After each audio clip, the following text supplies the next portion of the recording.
সম্মানিত মুসল্লিয়ানে কেরাম, আপনাদের সামনে আয়াতুল কুরসি তেলাওয়াত করেছি। অধিকাংশ মুসল্লিয়ানে কেরামের এই আয়াতটা মুখস্থ।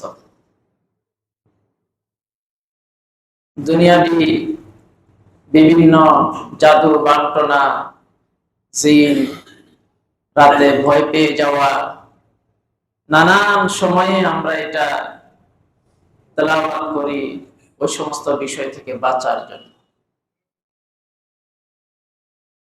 তো এই আয়াতুল কুরসি নিয়ে আজকে আপনাদেরকে আমি 5টা কথা বলবো। এক নম্বর কথা, আয়াতুল কুরসিটা কোরআনুল কারীমের সবচাইতে মর্যাদাপূর্ণ আয়াত।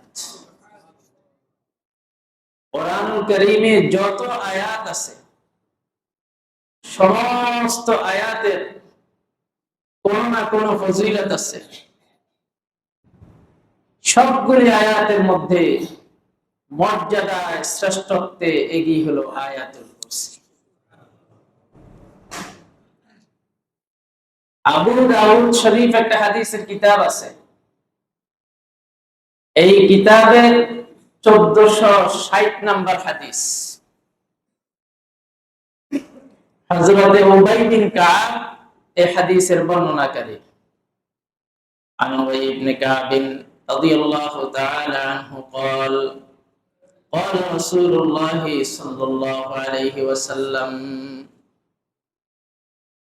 হযরত উবাই ইবনে কাব থেকে বর্ণিত, তিনি বলেন রাসূলুল্লাহ সাল্লাল্লাহু আলাইহি ওয়াসাল্লাম আমাকে বললেন, আইয়ু আয়াতিন মাআকা মিন কিতাবিল্লাহ আযম আবাল মুনজির। উবাই ইবনে কাব বলেন, আল্লাহর নবী আমাকে প্রশ্ন করলেন যে কাব, তুমি জানো কিনা এই ব্যাপারটা, কোরআনুল কারীমের সবচাইতে মর্যাদাপূর্ণ আয়াত কোনটা, এটা জানো কিনা? তো ইবনে কাব বলেন, কুলতু আল্লাহু ওয়া রাসূলুহু আ'লাম। তিনি বলেন, আমি বললাম, এই প্রশ্নের উত্তরে বললাম যে আল্লাহ আল্লাহর রাসূলই ভালো জানেন। তারপরে আল্লাহর নবী আবার উবাই ইবনে কাবকে প্রশ্ন করলেন, আইয়ু আয়াতিন মাআকা মিন কিতাবিল্লাহি আযম।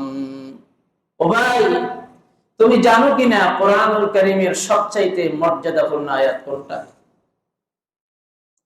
তো উবাই বিন কাব বলেন, যেহেতু আবার আল্লাহর নবী প্রশ্ন করলেন, তখন আমি চিন্তা করলাম যে আমি একটা চিন্তা ভাবনা করে একটা উত্তর দেই। আমার উত্তরটা সঠিকও হতে পারে, ভুল হতে পারে। তো উবাই ইবনে কাব বললেন, ইয়া রাসূলুল্লাহ,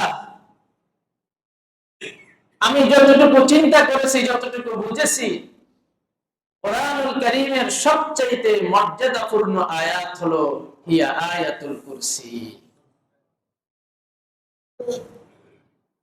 তো উবাই ইবনে কাব বলেন, আমি যখন আয়াতুল কুরসি এই কথা বললাম, কোরআনুল কারীমের সবচাইতে মর্যাদাপূর্ণ আয়াত, আল্লাহর নবী আমার জবান থেকে এই আয়াতুল কুরসির কথাটা শোনার পরে তখন তিনি ফাযারাবা বিয়াদি, এইভাবে হাত নিয়ে আমার বুকে রেখে শাবাশ শাবাশ শাবাশ শাবাশ বললেন। কেউ যখন কোনো ভালো কাজ করে, কোনো ভালো একটা কাজ আঞ্জাম দিয়ে দেয়, কোনো একটা ভালো সুন্দর কথা বলে, তখন আমরা তাকে অনেক সময় বুকে থাপড়িয়ে তাকে বলি যে শাবাশ বেটা, এভাবে বলি। তো রাসূলুল্লাহ সাল্লাল্লাহু আলাইহি ওয়াসাল্লাম কাবের বুকের ভিতরে এইভাবে হাত দিয়ে মৃদুভাবে আঘাত করে বললেন, শাবাশ বেটা, তুমি সত্যি কথা বলেছো, আসলটা তুমি বলতে পেরেছো। তারপরে আল্লাহর নবী হযরত কাবের জন্য দোয়া করলেন, লিয়াহনি লাকা আবাল মুনজির আল ইলম। হে কাব, জ্ঞান বিদ্যা তোমার জন্য আনন্দের কারণ হোক। তুমি, তোমার যে জ্ঞান আছে, যে বিদ্যা আছে, এটা তোমার জন্য সম্মানের কারণ হোক। তাহলে এক নম্বর কথা, কোরআনের সবচাইতে মর্যাদাপূর্ণ আয়াত হলো আয়াতুল কুরসি। দুই নম্বর কথা, কোরআনুল কারীমের সমস্ত আয়াতের সরদার তথা প্রধান আয়াত হলো আয়াতুল কুরসি।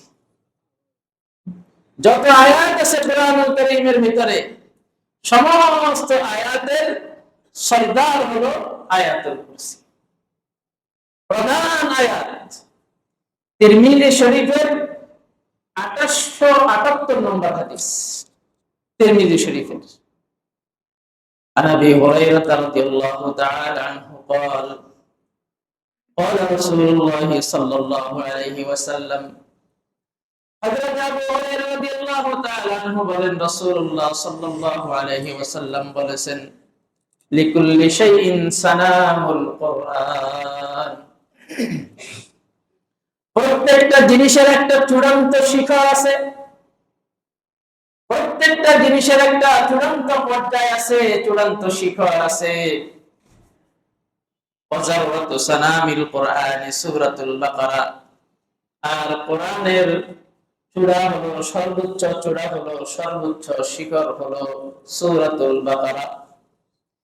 ফিহা আয়াতুন, এই সূরাতুল বাকারার মধ্যে একটা আয়াত আছে, ওয়াহিয়া সাইয়্যিদাতু আয়াতিল কুরআন।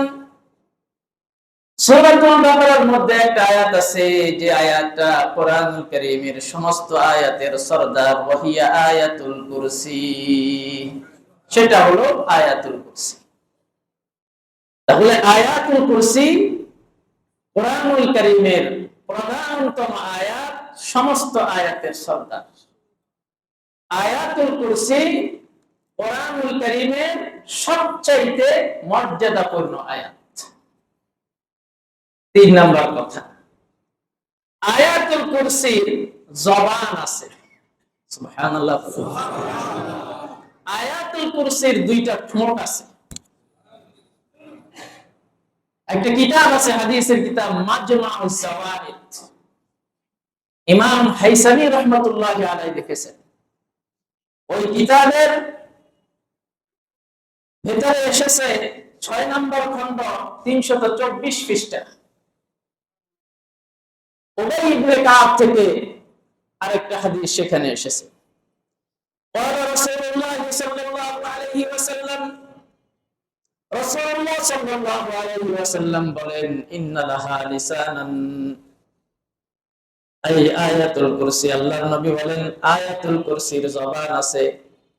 ওয়া শাফাতাইন, আয়াতুল কুরসির দুইটা ঠোঁট আছে। ওয়া হিয়া তুহাদ্দিসু আন সামিল আরশ, আয়াতুল কুরসি আরশের কাছে অবস্থান করে করে আল্লাহ পাক রব্বুল আলামিনের পবিত্রতা বর্ণনা করে। আয়াতুল কুরসির জবান আছে, আয়াতুল কুরসির ঠোঁট আছে। 4 নম্বর কথা, প্রত্যেক ফরজ নামাজের পরে আয়াতুল কুরসির তেলাওয়াত করতে কেউ যদি অভ্যাস করে ফেলে, তাহলে তার কি লাভ, তার কি ফায়দা। বুলুগুল মারাম একটা হাদিসের কিতাব আছে, সৌদি আরব গেলে দেখবেন, আমি তো যাই নাই, আল্লাহর কাছে আশা রাখি আল্লাহ কোনো একদিন নিয়ে যাবে ইনশাআল্লাহ। তো এই যে হজের ভিডিও দেখি, উমরার ভিডিও দেখি, তো সেখানে দেখা যায় মানুষগুলো যে হাঁটতেছে, বিশেষ করে বিভিন্ন দেশ থেকে আসা এবং সৌদি আরবের মানুষদের পকেটের মধ্যে ছোট নোটবুকের মতো একটা এরকম সামনে পকেটের মধ্যে থাকে, ওই কিতাবটা হলো বুলুগুল মারাম। সৌদি আরবের মানুষরা তো পকেটে সবসময়, যারা একটু হাদিসের সাথে সম্পর্ক রাখে, সাধারণ মানুষ দেখবেন, হয় তাদের পকেটে ছোট করে রিয়াদুস সালেহিন থাকবে, অথবা কি থাকবে, বুলুগুল মারাম থাকবে। কেন রাখে পকেটে? বাসের মধ্যে বসে এখন কোনো কাজ নেই, বসে বসে বুলুগুল মারামের হাদিস মুখস্থ করে পড়ে। রিয়াদুস সালেহিন একবারে ছোট করে ছাপানো আছে, পকেটের মধ্যে রাখে, যখনই প্রয়োজন হয়, কোনো কাজ নাই, এখন বসে বসে এটা পড়ে। তারা পকেটে পকেটে রাখে। ওই বুলুগুল মারামের 97 নম্বর হাদিস। قال رسول الله صلى الله عليه وسلم রাসূলুল্লাহ সাল্লাল্লাহু আলাইহি ওয়াসাল্লাম বলেন, মান ক্বারা আয়াতুল কুরসি দুবুরা কুল্লি সালাতিন মাকতুবাতিন, যে ব্যক্তি প্রত্যেক ফরজ নামাজের পরে 5 ওয়াক্ত ফরজ নামাজের পরে আয়াতুল কুরসি পড়বে, আয়াতুল কুরসি তেলাওয়াত করবে, লাম ইয়ামনাহু মিন দুখুলিল জান্নাতি ইল্লাল মাউত, ওই ব্যক্তির মাঝে আর জান্নাতের মাঝে পার্টিশন হলো মৃত্যু। হাদিসের অনুবাদ শোনার পরে একটা প্রশ্ন জাগে। সে প্রশ্নটা কি? প্রশ্নটা হচ্ছে, আমরা সকলে জানি মৃত্যুবরণ করার পরে আমরা প্রথমে যাব কবরে। এই কবরকে, কবরের যে জিন্দেগি, এটাকে ইসলামী শরীয়তের ভাষায় বলা হয় আলামে বারজাখ, কবরের জিন্দেগি। হাদিসে বলা হচ্ছে, যে ব্যক্তি 5 ওয়াক্ত ফরজ নামাজের পরে আয়াতুল কুরসি পড়াকে অভ্যাসে পরিণত করবে, মৃত্যুবরণ করলেই সে জান্নাত। কিন্তু আমরা জানি মৃত্যুবরণ করার পরে আমরা যাব কবরে। একটু সংঘর্ষ লেগে গেল না? সংঘর্ষ লাগে না, আরেক হাদিসে বিষয়টা আসছে। কবরে আমরা যাব, সেখানে আমাদের সওয়াল জবাব হবে এবং বক্তার হিসেবে সেখানে সাব্যস্ত হয়ে গেলে আযাব হবে। ইন্না আযাবাল কবরি হাক্কুন, কবরের আযাব সত্য। সবকিছুই ঠিক আছে, তাহলে হাদিসে বলতেছে মরার পরে জান্নাতে চলে যাব। তো জান্নাতে গেলাম কোথায়? আমি তো কবরে না। আরেক হাদিস অনুযায়ী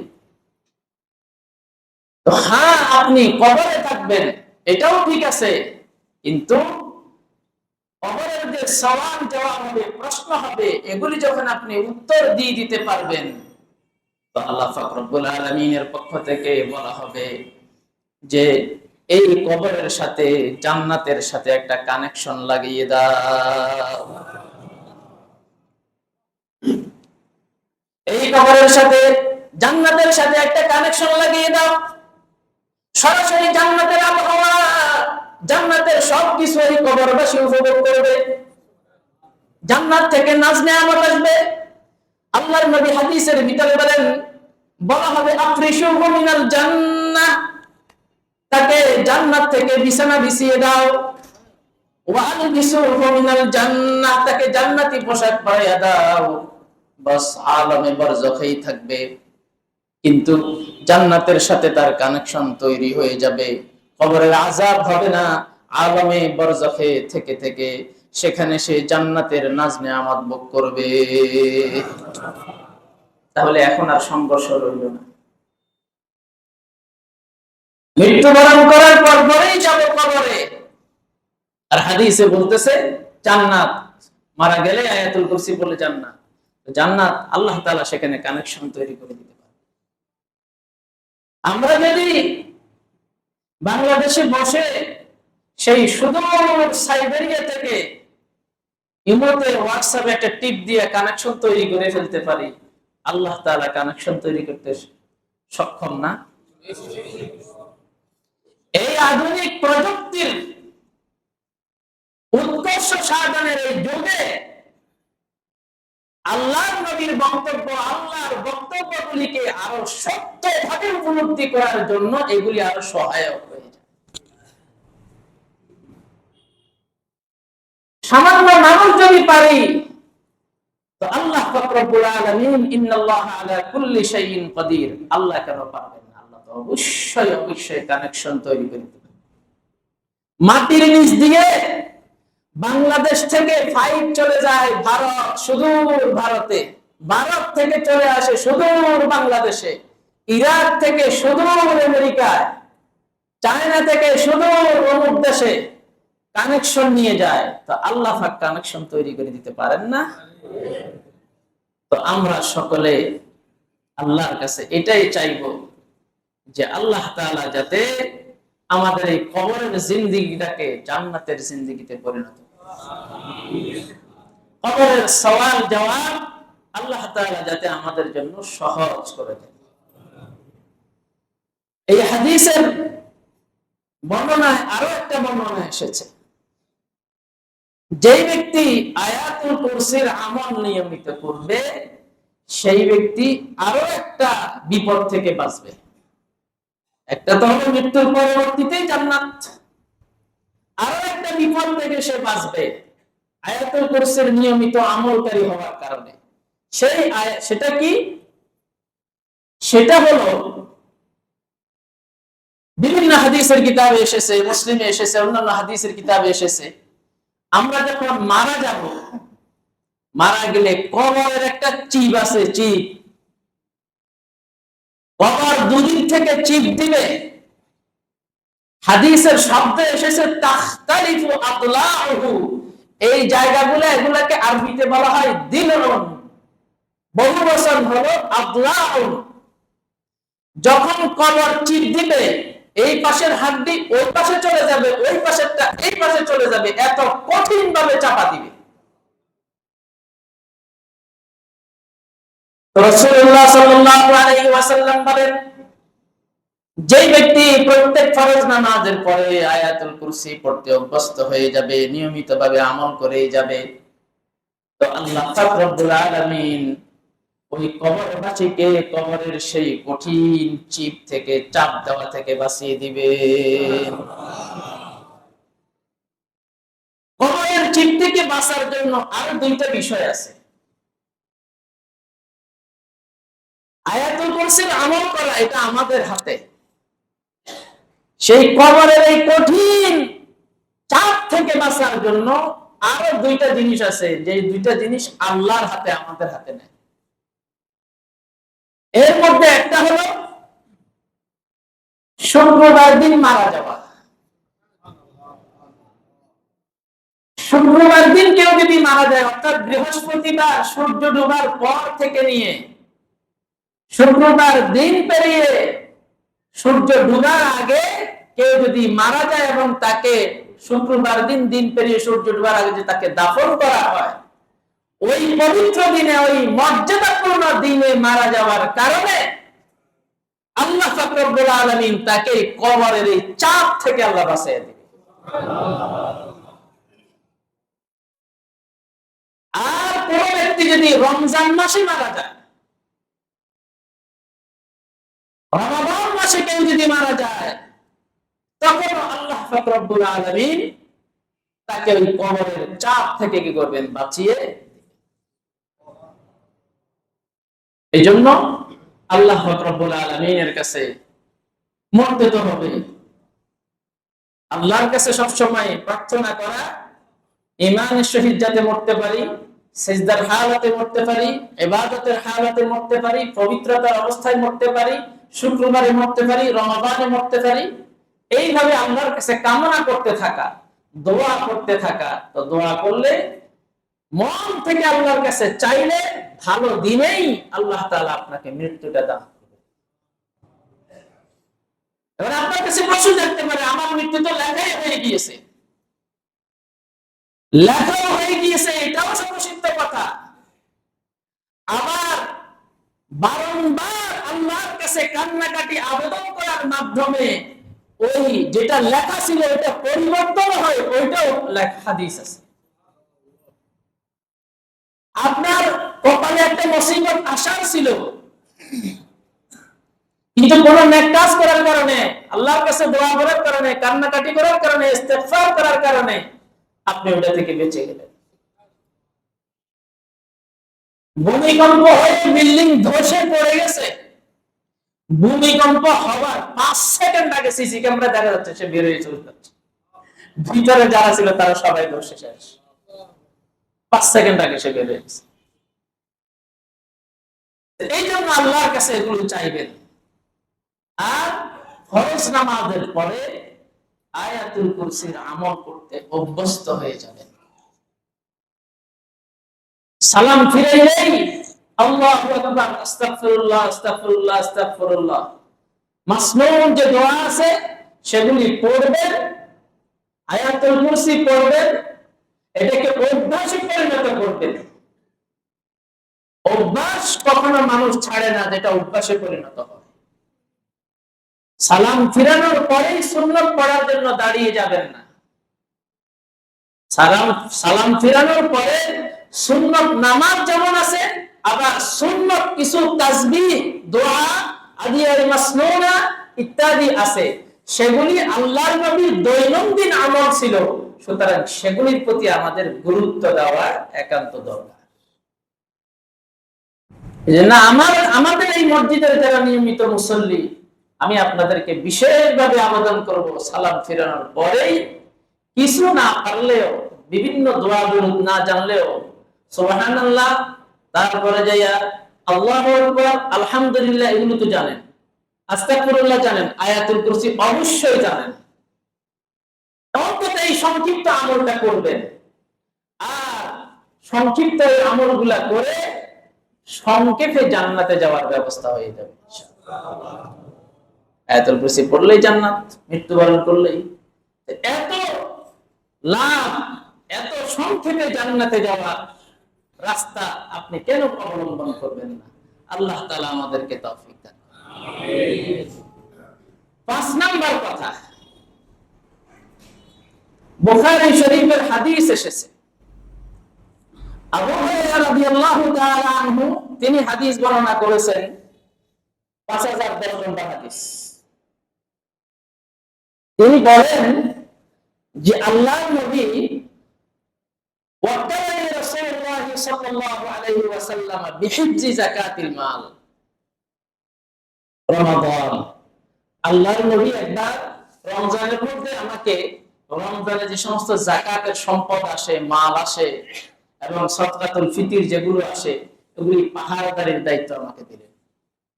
আমি পাহারাদারির দায়িত্ব নিলাম। নেওয়ার পরে আমি পাহারা দিচ্ছি। হঠাৎ করে এক ব্যক্তি আসলো রাতের বেলা, আমি পাহারাদারি করতেছি এক পাশে, সে আসলো, এসে এভাবে অঞ্জলি ভরে ভরে খাবার নিয়ে, খাদ্য নিয়ে ব্যাগের ভিতরে ঢুকাইতেছে। আমি তারা ধরে ফেললাম, ধরে তাকে বললাম,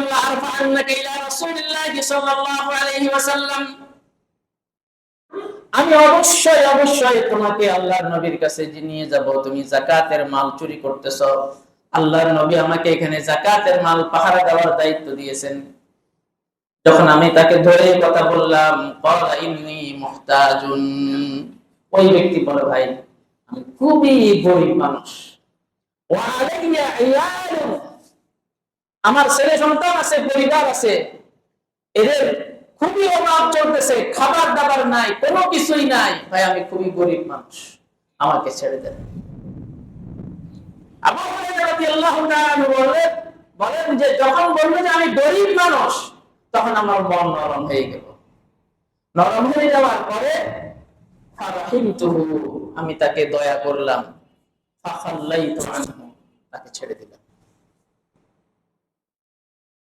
ফালাম্মা আসবাহতু, সকালবেলায় যখন আল্লাহর নবীর কাছে গেলাম, আল্লাহর নবী আমাকে বলল, মা ফাআলা কাসীরুকাল বারিহা ইয়া আবু হুরায়রা, আবু হুরায়রা তোমার গত রাতের বন্দির খবর কি? আবু হুরায়রা রাদিয়াল্লাহু তাআলা আনহু বললেন, ইয়া রাসূলুল্লাহ, আপনি কিভাবে জানলেন? ওই ব্যক্তি, আমি তো সেখানে ছিলাম, আপনিও তো ছিলেন, আপনি কিভাবে জানলেন? এখানে এসে প্রাসঙ্গিকভাবে একটা কথা বলি, অত্যন্ত গুরুত্বপূর্ণ কথা, প্রাসঙ্গিক আর কি। সেটা কি? আমাদের দেশে কিছু মানুষ আছে, এই সমস্ত পয়েন্ট দাঁড় করিয়ে আল্লাহর নবী গায়েব জানে এটা প্রমাণ করতে চায় কিনা? আপনারা মনে হয় জানেন না। মানে এই ধরনের কিছু হাদিস আছে, এ ধরনের কিছু বিষয় আছে, যেগুলিকে পয়েন্ট আকারে, point to be noted, point আকারে দাঁড় করিয়ে বলে যে আল্লাহর নবী গায়েব জানে। আচ্ছা, কেউ যদি আপনাকে একটা গোপন খবর জানাইয়া দেয়, তাহলে এটা কি আপনি আগে থেকেই জানেন হলো, নাকি আপনাকে জানিয়ে দেওয়া হলো? আল্লাহর নবীর যত গায়েবের খবর, ভবিষ্যতে হবে, এই হবে, সেই হবে, যত কিছু আমাদেরকে বলে দিয়েছেন, সব কিছু আল্লাহ তাআলা জিবরীলের মাধ্যমে ওনাকে অবগত করে দিয়েছেন। তারপরে উনি জেনেছেন। গায়েব জানার মানে কি? কেউ জানিয়ে দেওয়া ছাড়াই জানা, ওটা হলো গায়েব। আর এটা হলো একমাত্র আল্লাহ পাক রব্বুল আলামিনের সিফাত, আলিমুল গায়বি ওয়াশ শাহাদা। আল্লাহ হলেন সমস্ত অদৃশ্যের খবর আল্লাহর কাছে সংরক্ষিত, আল্লাহ জানেওয়ালা অদৃশ্যের বিষয়। আর নবীজি যত কিছু বলে দিয়েছেন অদৃশ্যের বিষয় সম্পর্কে, আল্লাহ জানিয়ে দেওয়ার পরে তিনি কি করেছেন? আমাদেরকে জানিয়ে দিয়ে গেছেন, ভবিষ্যৎবাণী করে গেছেন। সুতরাং তিনি গায়েব জানেন না। এই আকীদা যদি আপনার ক্লিয়ার না থাকে, তো আপনি মুশরিক হয়ে যাবেন। কি হয়ে যাবেন? আবার আরেক হুজুর আছে, আমাকে ফতোয়া দিয়ে মুশরিক বানিয়ে দিয়ে দিল, তো আমার কোনো কিছু করার নাই। কারণ আমি তো হলাম পড়নেওয়ালা লোক, স্টাডি করা লোক, আমার কাছে হাদিস আছে, কোরআন আছে। কারো যদি ক্ষমতা থাকে, বাপের বেটা হয়ে থাকে, তো আমার কাছে এগুলা, আমার সাথে এগুলো নিয়ে বিতর্ক করার জন্য আসবে। আমি তো পড়ালেখা করে কথা বলি, ইচ্ছা কাহিনী বলি না। তো কারো বাপের বেটা যদি এই যে মুদ্রা মান্ডায় যত ইমাম আছে, যত বড় আলেম আছে, কারো যদি বাপের বেটার ক্ষমতা থাকে, সে আইসা আমার সামনে প্রমাণ করো যে নবীজি গায়েব জানে। কথা বুঝেন নাই? আবু হুরায়রা রাদিয়াল্লাহু তাআলা আনহু বলেন, আমি বললাম, ইয়া রাসূলুল্লাহ, আপনি কিভাবে জানলেন? তো রাসূলুল্লাহ সাল্লাল্লাহু আলাইহি ওয়াসাল্লাম আমাকে বললেন, আল্লাহ পাক রব্বুল আলামিন আমাকে বিষয়টা অবগত করে দিয়েছেন। সুবহানাল্লাহ। তো আবু হুরায়রা বলেন, ইয়া রাসূলুল্লাহ, সে তো চোর তো এসেছিল, এসে আমাকে বলছে সে খুব গরীব, ছেলে সন্তান, খাবার দাবার নাই, অভাবে আছে, আমার দয়া হলো, আমি ছেড়ে দিয়েছি ইয়া রাসূলুল্লাহ। তখন আল্লাহর নবী বললেন, ওয়া ইন্নাহু সায়াউদু, আবু হুরায়রা মনে রাখো, সে কিন্তু ওয়া ইন্নাহু ক্বাদ কাযাবা, সে মিথ্যা কথা বলছে, আবার সে কিন্তু আবারও ফিরে আসবে। আবু হুরায়রা রাদিয়াল্লাহু তাআলা আনহু বললেন, আল্লাহর নবী যেহেতু বললেন আবার ফিরে আসবে, এজন্য দ্বিতীয় রাত্রিতে ফারাসাতুহু, আমি আজকের রাত্রে, দ্বিতীয় রাত্রিতে আগের চাইতে আরো বেশি সতর্ক অবস্থায় রয়েছি, একেবারে গোপনে উৎপেতে, একেবারে সতর্ক অবস্থায়। যে রাসূলুল্লাহ বলছে, উনি তো মিথ্যা কথা বলতে পারে না, আসবেই আসবে। আসার পরে উনি এভাবে থাকবে, কিছুক্ষণ পরে দেখলো যে সে আবার আসছে। আয়েশা ফাজালা ইয়াহসুল মিনাত তুআম, অঞ্জলি ভরে ভরে খাদ্য নিতেছে। ধরে ফেললেন, ধরে বলে যে লা আরফা'আন্নাকা ইলা রাসূলিল্লাহি সাল্লাল্লাহু আলাইহি ওয়াসাল্লাম, তোমার আমি আজকে অবশ্যই আল্লাহর নবীর কাছে নিয়ে যাব। গত রাতে তুমি আমার সাথে ওয়াদা করেছো তুমি আর আসবে না, কিন্তু আবার আসছো, অবশ্যই অবশ্যই আজকে আমি তোমাকে নিয়ে যাব। এই কথা বলার পরে এবার আবু হুরায়রার সাথে এই চোর, এই শয়তান এমন একটা অভিনয় করছে, অভিনয় করার মধ্য দিয়ে আজকে আবারও মন গলাইয়া ফেলছে। মন গলাইয়া যখন একটা পরিবেশ সৃষ্টি করে ফেলছে, আবু হুরায়রাকে নরম করে ফেলছে, তা আবু হুরায়রা রাদিয়াল্লাহু তাআলা ছেড়ে দিলেন। ফালাম্মা আসবাহু পরের দিন সকালবেলা আবার আল্লাহর নবীর কাছে গেলাম, যাওয়ার পরে বললে, আবু হুরায়রা মা ক্বালা আসিরুকাল বারিহা, তোমার গত রাতের বন্দির খবর কি? আবু হুরায়রা রাদিয়াল্লাহু তাআলা বলেন, ইয়া রাসূলুল্লাহ, এসেছিল। আল্লাহ, ইয়া রাসূলুল্লাহ, আজকে এমন একটা আবেদন, এমন একটা অবস্থা, কান্নাকাটি সে করছে, আমি নিজের মনটাকে ধরে রাখতে পারিনি, আজকেও ছেড়ে দিয়েছি। আল্লাহর নবী তখন বললেন, ওয়া ইন্নাহু ক্বাদ কাযাবা, সে মিথ্যা কথা বলছে, ওয়া ইন্নাহু সায়াউদু, আবার সে আসবে। আবু হুরায়রা রাদিয়াল্লাহু তাআলা বললেন, তৃতীয় রাত্রিতে ফারাসাতুহু, আমি আরো সতর্ক অবস্থায় থাকলাম। থাকার পরে সে আসছে, আসার পরে আবার খাদ্য এভাবে অঞ্জলি করে নিতেছে, আমি তাকে ধরে ফেললাম, ধরে বললাম, আজকে আর কোনো ছাড়াছাড়ি নাই, কোনো আবেদন, কোনো কান্নাকাটি, কোনো ধরনের কোনো কিছুই আজকে হবে না, তোমাকে অবশ্যই অবশ্যই আমি আল্লাহর নবীর কাছে নিয়ে যাব। এই কথা বলার পরে চোর আবু হুরায়রাকে বলতেছে, শোনো, আমাকে তুমি ছেড়ে দাও, যদি আমাকে ছেড়ে দেওয়ার শর্ত দাও, আমি তোমাকে এমন একটা বিষয় শিক্ষা দিব, এমন একটা আয়াত শিক্ষা দিব, যে আয়াতটা যদি তুমি পড়ো তাহলে রাত জেগে এই যাকাতের মালের টালটা স্তূপটা পাহারা দিতে হবে না। তুমি ওই আয়াত পড়ে ঘুমিয়ে থাকবা, ফেরেশতারা তোমার এই মাল পাহারা দিবে। এই কথা বলার পরে আবু হুরায়রা রাদিয়াল্লাহু আনহু লোভ লেগে গেছে।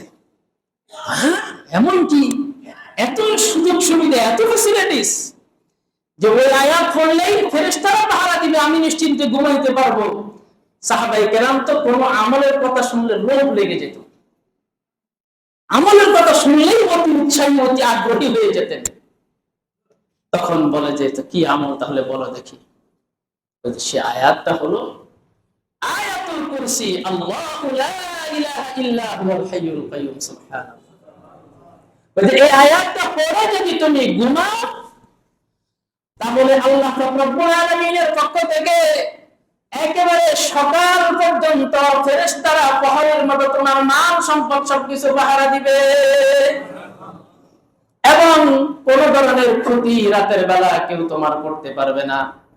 সকল ক্ষতি থেকে তোমাকে হেফাজত করবে, তোমার সকল সম্পদ ফেরেশতারা পাহারা দিবে। যখন এই গুরুত্বপূর্ণ আমল শিখাইয়া দিছে, তখন আবু হুরায়রা রাদিয়াল্লাহু তাআলা ছেড়ে দিলেন। তো পরের দিন, তৃতীয় দিন যখন সকাল বেলায় আল্লাহর নবীর কাছে গেলেন, যাওয়ার পরে আল্লাহর নবী ওই আগের মতো, মা ফাআলা সিরুকাল বারিহা, আবু হুরায়রা গত রাতের শোনেন খবর কি? তা আবু হুরায়রা, ইয়া রাসূলুল্লাহ এসেছে, তবে সে আজকে চমৎকার একটা জিনিস আমাকে শিখাইয়া গেছে। ইয়া রাসূল, কি চমৎকার জিনিস? ও ইয়া রাসূলুল্লাহ, সে বলেছে কোরআনের একটা আয়াত, এই আয়াতুল কুরসি, এই আয়াত পড়ে নাকি আর পড়লে আমি ঘুমাইয়া থাকতে পারবো, আর জাগ্রত রাত জেগে পাহারা দিতে হবে না, ফেরেশতারাই পাহারা দিবে, আল্লাহর পক্ষ থেকে পাহারাদার নিযুক্ত থাকবে। সে আমাকে এই আয়াত শিখাইয়া গেছে, এজন্য আমি তাকে ছেড়ে দিছি। তো আল্লাহর নবী তখন বললেন, ওয়া ইন্নাহু ক্বাদ সাদাকা, সে সত্য কথা বলছে, ওয়া হুয়া কাযুব, এই কথাটা সে সত্য বলছে, তবে সে কিন্তু মিথ্যাবাদী। আবু হুরায়রা, তুমি জানো সে কে? আবু হুরায়রা রাদিয়াল্লাহু আনহু, ইয়া রাসূলুল্লাহ আমি জানি না। ওয়া ইন্নাহু শাইতান, সে হলো শয়তান। তো শয়তানও পর্যন্ত এই আয়াতুল কুরসির আমল জানতো, এবং সে বেকায়দায় পড়ে আবু হুরায়রাকে আয়াতুল কুরসির আমল করা শিখিয়ে দিয়ে গেল। এটা হলো এই হাদিসের মাধ্যমে প্রমাণ হয় এই আয়াতুল কুরসির দুনিয়া দিলাম। আপনি ঘরের মধ্যে পড়ে ঘুমাইলেন, সারা রাত আল্লাহর পক্ষ থেকে পাহারাদার নিযুক্ত, মাল সম্পদ হেফাজতের নিয়তে পড়ে ঘুমাইলেন, আল্লাহ তাআলার পক্ষ থেকে ওই মাল দৌলত, আপনার সবকিছু, ইজ্জত, জীবন সবকিছু আল্লাহ হেফাজতের দায়িত্ব নিয়ে নেবেন। আল্লাহ পাক রব্বুল আলামিন ওই আয়াতুল কুরসি পড়ার বদৌলতে আপনাকে হেফাজত করবে। এই হলো আয়াতুল কুরসি নিয়ে 5টা কথা। তো এত ফজিলত, এত মর্যাদা, এত গুরুত্ব, কোরআনের সমস্ত আয়াতের সরদার, এত কিছু হওয়ার পরেও আমরা কেন মুসল্লি ভাইয়েরা এই আয়াতের আমল করতে অবহেলার পরিচয় দিব? ইনশাআল্লাহ আমরা সবাই করব তো, ইনশাআল্লাহ। ইনশাআল্লাহ প্রত্যেক ফরজ যেখানেই নামাজ পড়েন, বাস অনেক মসজিদে দেখবেন সালাম ফিরিয়ে আল্লাহুম্মা আনতাস সালাম, আপনার ওইটা দরকার নেই। আপনি আগে আমল করবেন, তারপরে হাত তুলবেন, না তুললে নেই। আপনি আপনার এই আমল চালিয়েই যাবেন, যাতে করে মৃত্যুর পরেই আপনি কবর জগৎটা আপনার জন্য জান্নাতে পরিণত হয়ে যায়। আল্লাহ পাক রব্বুল আলামিন আমাদেরকে এই 5টা কথা মনে রেখে আমাদেরকে আমল করার তৌফিক দান করুন।